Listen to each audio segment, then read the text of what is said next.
وضو کرتا ہے تو جو اعضا وضو میں دھوئے جاتے ہیں وہ اعضا قبر کے اندر روشنی کا کام کرتے ہیں۔ زندہ باد۔ حق نمائی سے کبھی دور نہیں ہو سکتا، حق نمائی سے کبھی دور نہیں ہو سکتا، غیر کے سامنے مجبور نہیں ہو سکتا۔ جو لگاتا ہے چہرے پہ وضو کا پانی اس کا چہرہ کبھی بے نور نہیں ہو سکتا۔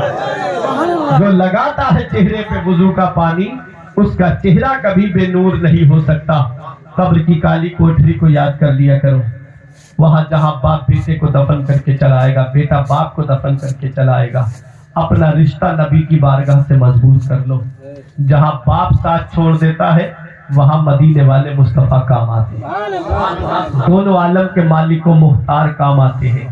اور جب آقا کی آمد ہوگی میرا امام کہتا ہے قبر میں لہرائیں گے تا حشر چشمے نور کے، قبر میں لہرائیں گے تا حشر چشمے نور کے، جلوہ فرما ہوگی جب طلعت رسول اللہ۔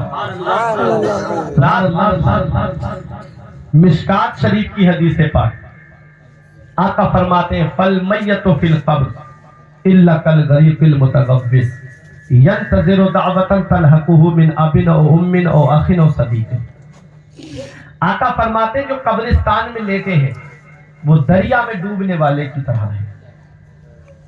جو قبرستان میں لیٹے ہیں وہ دریا میں ڈوبنے والے کی طرح ہے۔ ینتظر دعوتا، انتظار کر رہے ہیں دعا کا، انتظار کر رہے ہیں کس کا؟ دعا کا انتظار کر رہے ہیں۔ تلحقہ من اب او ام او اخ او صدیق، باپ بیٹے کی دعا کا انتظار کر رہا ہے، بیٹا باپ کی دعا کا انتظار کر رہا ہے، بیٹا ماں کی دعا کا انتظار کر رہا ہے، ماں بیٹے کی دعا کا انتظار کر رہی ہے، بھائی بھائی کی دعا کا انتظار کر رہا ہے، دوست دوست کی دعا کا انتظار کر رہا ہے۔ کبھی آپ نے دیکھا ہے دریا میں ڈوبنے والے کی حالت کیا ہوتی ہے؟ وہ پکارتا ہے مجھے بچا لو، مجھے بچا لو۔ مثال بولتے نا کہ ڈوبنے والے کو تنکے کا سہارا کافی ہے۔ تو ڈوبنے والا جو ڈوبتا ہے تو انتظار کرتا ہے میرا باپ مجھے ہاتھ دے کے سہارا دے کے باہر کھینچ لیتا، یا میرا بیٹا آ کے مجھے سہارا دے دیتا، یا میرا بھائی مجھے سہارا دے دیتا، یا میرے رشتہ دار آ کے مجھے سہارا دے دیتے، یا میرے دوست آ کر کے مجھے سہارا دے دیتے۔ آج ہم جن اپنے عزیزوں کو بھول گئے وہ قبر میں لیٹے لیٹے انتظار کرتے ہیں۔ اعلیٰ حضرت عظیم البرکت نے ماں باپ کے حقوق جو بیان فرمائے ہیں ان حقوق میں سے ایک حق یہ بھی بیان فرمایا ہے کہ اگر ماں باپ کا انتقال ہو جائے تو اولاد اپنے ماں باپ کے لیے مغفرت اور بخشش کی دعا کرتی ہے۔ یہ حق ہے ماں باپ کا انتقال کے بعد بھی جو باقی رہتا ہے کہ اولاد کو چاہیے کہ وہ اپنے ماں باپ کے لیے مغفرت اور بخشش کی دعا کرتی رہے۔ اب ایک بہت اہم بات بتاؤں آپ کو، اپنی اولاد کو اس حال میں چھوڑ کر کے جاؤ تاکہ مرنے کے بعد تمہاری اولاد تمہارے لیے ایصال ثواب کرتی نظر آئے۔ اپنی اولاد کو مسجد کا رخ کراؤ، اپنی اولاد کو مدرسوں میں بھیجو، اپنی اولاد کو دینی تعلیم دو، کیونکہ اولاد کے پاس جب دینی تعلیم ہوگی اور جب نماز پڑھے گی تو دعا کرے گی ربنا اغفر لی ولوالدی وللمؤمنین یوم یقوم الحساب، اے اللہ مجھے بخش دے اور میرے ماں باپ کو بخش دے اور تمام مومنین کو بخش دے۔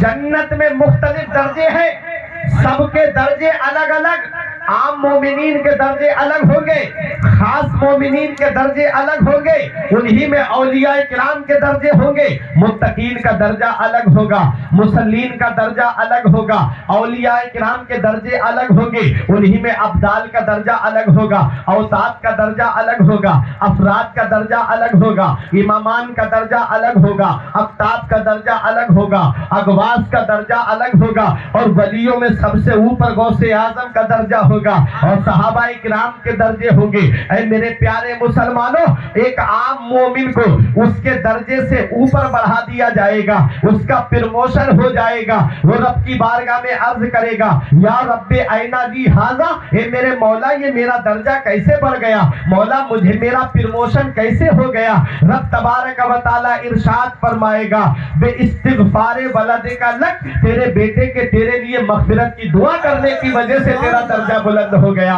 تیرے بیٹے کے مغفرت کی دعا کرنے کی وجہ سے تیرا درجہ بلند ہو گیا ہے۔ تو اے میرے پیارے مسلمانوں، اپنی اولاد کو اس حال میں چھوڑ کر کے جاؤ، کہیں ایسا نہ ہو کہ وہ گانے سن کر کے زندگی گزاری، وہ فلمیں دیکھ کر کے زندگی گزاری، وہ ادھر ادھر نظریں گندی کر کے زندگی گزاری، وہ جوئے اور شراب کی لت لگ جائے اس میں زندگی کو گزاری۔ اس حال میں اپنی اولاد کو چھوڑ کر کے جاؤ کہ وہ خود بھی نماز پڑھے اور دوسروں کو بھی نماز کا حکم دیتی رہے، خود بھی قرآن کی تلاوت کرے اور گھر والوں کو بھی قرآن پڑھنے کے لیے کہتی رہے۔ اپنی اولاد کو دینی تعلیم دے کر کے جاؤ کہ جب دینی تعلیم ان کے پاس میں ہوگی، قرآن کا علم ان کے پاس ہوگا، شریعت کا علم ان کے پاس میں ہوگا، تو تم قبر کے اندر لیٹے ہوگے، وہ زمین کے اوپر تمہارے لیے مغفرت کی دعا کرتا ہوگا، وہ دعا زمین پہ کرے گا، اللہ تم کو وہاں بخش دے گا۔ نعرہ تکبیر، نعرہ رسالت، عظمت والدین پاک برہم، نعرہ تکبیر۔ اس لیے نیک عمل کرو اور اولاد کو دینی تعلیم سکھاؤ۔ ماں باپ کے حقوق جہاں اولاد کے اوپر ہے، وہاں اولاد کے بھی حق ماں باپ کے اوپر ہے۔ آقا نے فرمایا ادبوا اولادکم علی ثلاث خصال، اپنی اولاد کو 3 باتیں سکھاؤ۔ حب نبیکم، اپنے نبی کی محبت ان کے دل میں ڈال دو، وحب اہل بیت ہی، اور میرے اہل بیت کی محبت ان کے دل میں ڈال دو، قراءۃ القرآن، اور انہیں قرآن پڑھنا سکھاؤ۔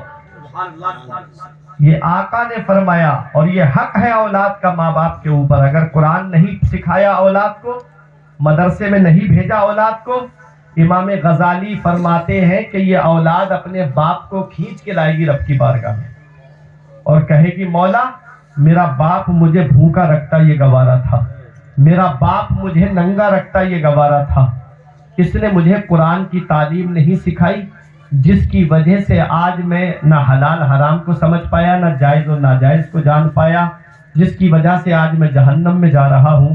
میں تنہا نہیں جاؤں گا، اپنے ساتھ اپنے باپ کو لے کے جاؤں گا۔ اللہ اکبر۔ دولت اولاد کے لیے جمع کر کے گئے، بلڈنگ اولاد کے لیے بنا کے گئے، سرمایہ اولاد کے لیے جمع کر کے گئے، اور قرآن کی تعلیم اسے نہیں سکھائی، مدرسے میں نہیں بھیجا قرآن پڑھنے کے لیے، وہی اولاد جہنم میں لے جانے کا ذریعہ بن گئی۔ اس لیے میرے عزیزو، یہ دنیا چند دن کی ہے، ہمیشہ نہیں رہنا اس دنیا میں۔ اس حال میں دنیا سے جاؤ کہ جب جنازہ اٹھے تو اولاد بٹوارے کی لڑائی کرتی نظر نہ آئے، بلکہ سرہانے بیٹھ کے سورہ یاسین کی تلاوت کرتی ہوئی نظر آئے، اولاد قرآن پڑھتی ہوئی نظر آئی۔ آقا فرماتے ہیں جو قبرستان میں لیتے ہیں وہ دریا میں ڈوبنے والے کی طرح ہے، وہ انتظار کر رہے ہیں۔ کس کا انتظار کر رہے ہیں؟ باپ ہے تو بیٹے کی دعا کا انتظار کر رہا ہے، بیٹا ہے تو باپ کی دعا کا انتظار کر رہا ہے، ماں بیٹے کی دعا کا انتظار کر رہی ہے، بیٹا ماں کی دعا کا انتظار کر رہا ہے، بھائی بھائی کی دعا کا انتظار کر رہا ہے، اور دوست دوست کی دعا کا انتظار کر رہا ہے۔ اور جب اس کے لیے ایصال ثواب کیا جاتا ہے تو دنیا وما فیہا سے سب سے زیادہ بہتر چیز وہ ایصال ثواب ہوتا ہے اس کے لیے۔